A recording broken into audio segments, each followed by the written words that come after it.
Hello everyone, welcome to another video in our Framer crash course for beginners. In this video, I'm going to be explaining every element in the Framer interface. I'm going to be starting from my far left to my far right. So when we click on this menu right here, this menu houses most of the elements on the interface.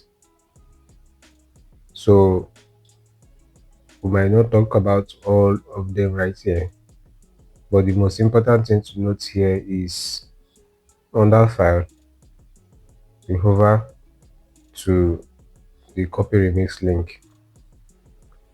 If you can remember, in our last video we copied the remix link from a project.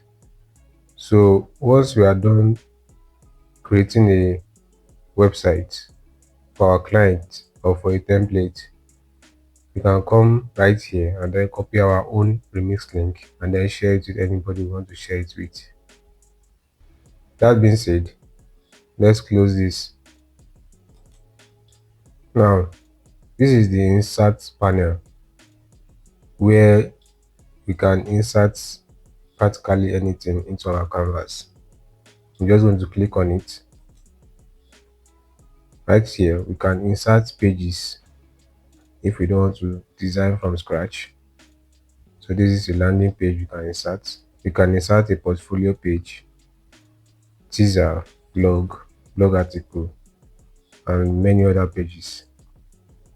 In here we can insert specific sections into our website that are already previewed from Framer.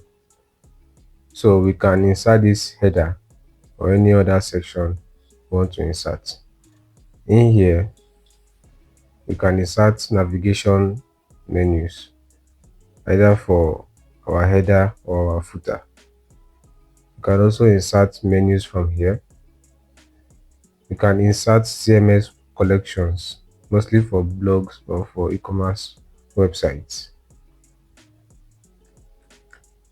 We can insert designs. These are different cool designs that we can insert into our website. We can insert a countdown. We can insert a time and date component. We can insert wave patterns into our design. We can insert a grid pattern into our design. In here we can insert an image, a GIF, a video, YouTube, a Vimeo, .lottie files. These are lightweight animations that gives our website a better look. We can also insert audio. This is Spotify, Apple Podcasts, and other streaming platforms. Now we can insert a form. This is a prebuilt form from Framer, or we can also insert email signups to capture emails from our visitors. We can embed Calendly, Intercom, Typeform, and any other type of embeds that are right here. We can insert icons. Icons are very important in our websites. So instead of going to download icons from an external source, these are cool resources that we can use to get icons to our website. My favorite right here is Google Material. We can insert interactive elements into our website. This is a local selector. This helps us add various languages into our website. This is a search component to be able to search our website by users. This is a cookie banner. A cookie banner helps us to add a pop-up into our website whereby we can ask our users to accept the cookies in our website or not. This is a ticker which flows vertically or horizontally in our website.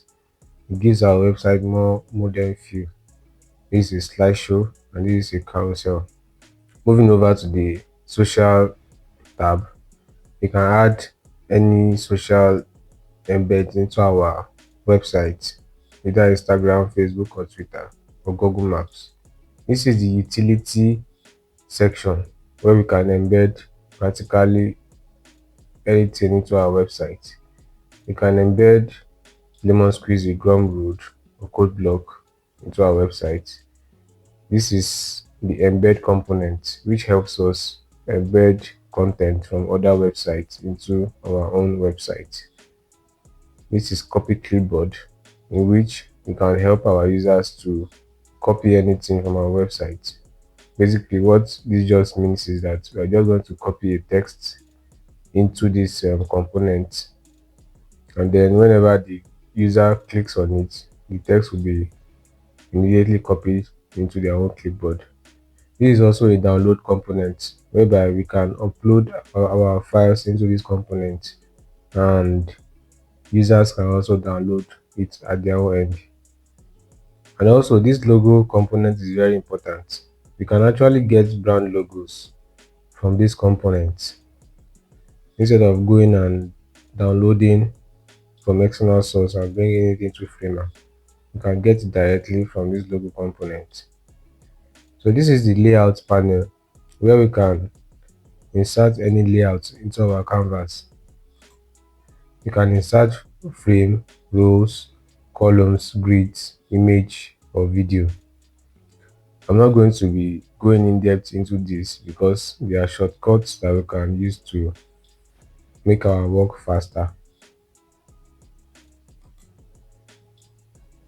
So this is a text panel where we can use to write text on our canvas.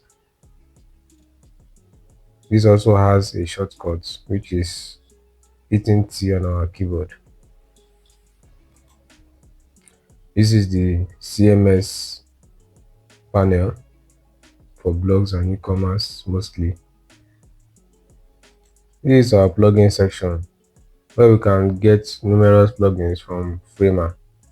Plugins helps makes our work much more easier. We'll be using plugins in a later video. This is our profile panel where we can invite other collaborators to our project. This is the localization panel where we can add different languages into our website. This is the settings for our website. Once we are done designing and developing our website, we can come here and then make our website ready for the web. This is the analytics panel where we can see our traffic source on our website. Now, to preview our website, we can click on this play button right here. Now we can't see anything for now because our canvas is blank. We can also invite other collaborators to our project with this invite button right here. So if I click on it, you can see that it's almost the same thing with this profile panel where we can invite other collaborators. To publish your website, you can just click on this button right here. So I'm just going to be talking about the tools at the bottom of our canvas. This is the move tool to move anywhere in our canvas. This is the pan tool to move our canvas to any desired location. This is our comment tool to comment anywhere in our canvas. This is very useful during collaboration. This is the theme to toggle our dark and light theme on and off. This is the zoom section to zoom in and out of our canvas, although there's a keyboard shortcut for this. So I'm just going to stop here for now. See you in the next video.